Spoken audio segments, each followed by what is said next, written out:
సీరియల్లో సినిమాలో నటించాలనుకుంటున్నారా? అయితే వెంటనే మా యాక్టింగ్ స్కూల్లో జాయిన్ అవ్వండి.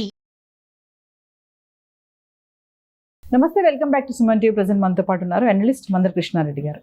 నమస్తే సార్. నమస్తే అమ్మా. సార్, H1B వీసా అసలు ఆ రూల్స్ స్ట్రిక్ట్ చేయడం వల్ల ఎన్ని ఇబ్బందులు వస్తున్నాయంటే మన వాళ్ళకి మనం చాలా వీడియోలో మాట్లాడుకున్నాము. ఎంతోమంది మాస్టర్స్ కంప్లీట్ చేసి ఉద్యోగాలు దొరక ఫ్రస్ట్రేట్ అయ్యి స్ట్రెస్కి ఫీల్ అయ్యి సూసైడ్ చేసుకున్న వాళ్ళు ఉన్నారు. మరి ఇప్పుడు ఒక హర్రర్ టెరిఫిక్ స్టోరీ అనుకోవాలి. లింక్డ్ఇన్లో పోస్ట్ చేశాడు గౌతమ్ డే అని చెప్పేసి. వాళ్ళ మదర్కి బాగోపోతే మరి అతను ఇండియా వెళ్ళాలి, వాళ్ళ మదర్ని చూసుకోవాలి. కానీ ఆ వీసా స్టాంపింగ్ 2 నెలల నుంచి కూడా అతను ఆ ప్రాసెస్ అంతా చేస్తున్నా కూడా ఎక్కడ అది రూల్ అనేది రెగ్యులేట్ అవ్వడం కానీ అతనికి వెళ్ళడానికి ఆ స్టాంప్ వేసి ఇవ్వడం విషయంలో చాలా డిలే అవ్వడము. మరి ఈ లోపల స్ట్రక్ అయిపోయాడు. ఇక్కడ మదర్ ఏమో అక్కడ ఉన్నారు, ఆఖరికి చూసుకోలేకపోయాననే బాధతో అతను ఒక పోస్ట్ పెట్టడం జరిగింది. అదొకసారి మనం మాట్లాడుకుంటే సార్. అమెరికాలో ఉన్నటువంటి భారతీయుల సమస్యలు హృదయ విదారకంగా ఉన్నాయని చెప్పడానికి మరొక సంఘటన గౌతమ్ డే అనే ఒక యువకుడు సంబంధించింది. ఈ గౌతమ్ డే అనేవాడు H1B వీసా మీద ఉన్నాడు. అది పూర్తయిపోయింది. మళ్ళీ స్టాంపింగ్ చేసుకోవడానికి ఇండియాకి రావాలి. ఇండియాకి వస్తే మళ్ళీ తిరిగి అమెరికాకు వెళ్తాడో లేదనే భయం కూడా ఒకవైపున ఉంది. తల్లి క్యాన్సర్తో బాధపడుతుంది. 4th స్టేజ్లో ఉన్నటువంటి లంగ్స్ క్యాన్సర్ 27 రోజుల పాటు హాస్పిటల్లో ఉంది. తల్లి ఎక్షణైనా చనిపోయే అవకాశం ఉందనే విషయం అర్థమవుతోంది. ఆ తల్లిని చూడాలని కొడుకు ఆరాటపడ్డాడు. లాస్ట్ డేస్లో ఎవరైనా సరే చూడాలని, అలాగే ఆ తల్లికి ఉంటుంది, ఆ కొడుకు ఉంటుంది, ఇద్దరికి ఉంటుంది. ఆ కోరిక నెరవేర్చాలనే ప్రయత్నం విపరీతంగా చేశాడు అతను. 2 నెలల పాటు ఇండియన్ ఎంబసీని ఎన్నోసార్లు కలిశాడు. ప్రతిరోజు ఇన్ఫర్మేషన్ ఇచ్చుకుంటూ వెళ్ళాడు. కానీ స్లాట్ అనేది దొరకలేదు అతనికి. ఎందుకంటే ఇక్కడ ఆపేసారి ఇవన్నీ ఆపేయడం వల్ల స్టాంపింగ్ దొరకలేదు. ప్రయత్నాలన్నీ చేసి చివరికి తల్లి చనిపోయినట్టు విషయం తెలిసిన తర్వాత వీడియో కాల్లోనే వెబ్కామ్లోనే చూసుకొని అక్కడి నుంచి అశ్రునయనాలతోటి విడుకోలు పడవలసిన పరిస్థితి ఏర్పడింది. ఇలా ఎంతోమంది ఉన్నారు. అంటే మరణించకపోయినా జబ్బున పడ్డ పరిస్థితులు ఇక్కడికి వచ్చి ఇండియాలోకి వచ్చి ఇండియాలో ఆగిపోయి అమెరికా వెళ్ళలేని వాళ్ళు చాలామంది ఉన్నారు. అమెరికా నుంచి ఇండియాకు రాలేని వాళ్ళు చాలామంది ఉన్నారు. పెళ్ళిళ్ళు ఆగిపోయినాయి. వాళ్ళు వీడియోలోనే ఫోన్ చేసి పెళ్ళిళ్ళు చేసుకున్నటువంటి సంఘటనలు కూడా మనకు కనబడుతున్నాయి. ఇలాంటి అనేక రకాల గాథలకి నిలయమైపోయింది. ఆయన ఒక పోస్ట్ కూడా పెట్టాడు సార్, క్రూయల్ ఇమిగ్రేషన్ రూల్స్ అని చెప్పేసి ఒక లింక్డ్ఇన్లో ఒక పోస్ట్ పెట్టడం కూడా చూసాం మనం.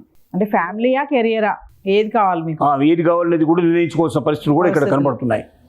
ఈ స్థితిలో రోజు రోజుకి అమెరికా మీద అసహ్యం కలిగే పరిస్థితి, అక్కడ ఉండకుండా బయటికి రావాలనే కోరిక బలంగా ఉండడానికి కూడా కారణం ఏర్పడుతోంది.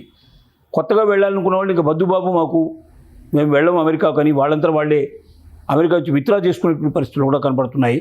అయితే దీనికి భిన్నంగా కూడా కొంతమంది పేరెంట్స్ విషయం వచ్చినప్పుడు చనిపోయిన తల్లిదండ్రులని చూడడానికి ఇప్పుడంటే ఈ స్టాంపింగ్ ప్రాబ్లం ఇవన్నీ రావడం వల్ల చాలామంది రావడానికి బాధపడుతున్నారు. ఇంతకు ముందు మనం గతంలో చూసుకున్నట్టయితే అక్కడికి వెళ్ళి స్థిరపడిపోయి ఇక్కడ తల్లిదండ్రులను మర్చిపోయి తల్లిదండ్రులు చనిపోయినారని ఇన్ఫర్మేషన్ ఇచ్చేసి కొడుకుగా వచ్చి తన ధర్మాన్ని నెరవేర్చి అక్కడ ఏం చేయాల్సో అవి ఫార్మాలిటీస్ అన్ని పూర్తి చేయాల్సిన ప్రశ్నలు ఉండేటువంటి వాళ్ళు కూడా చేయకుండా వెబ్కామ్లో చూస్తాం, మేము ఏదైనా డబ్బులు కావాలంటే పంపిస్తాం, మేము రావడానికి పోయే ఖర్చు టైము ఇదంతా కూడా మాకు వేస్ట్ అవుతుందని చెప్పి కూడా అత్యధికమైనటువంటి పేరెంట్స్ వాళ్ళ పిల్లలు ఈ ఇన్ఫర్మేషన్ ఇచ్చినట్టుగా ఇండియాకు సమాచారం ఉంది.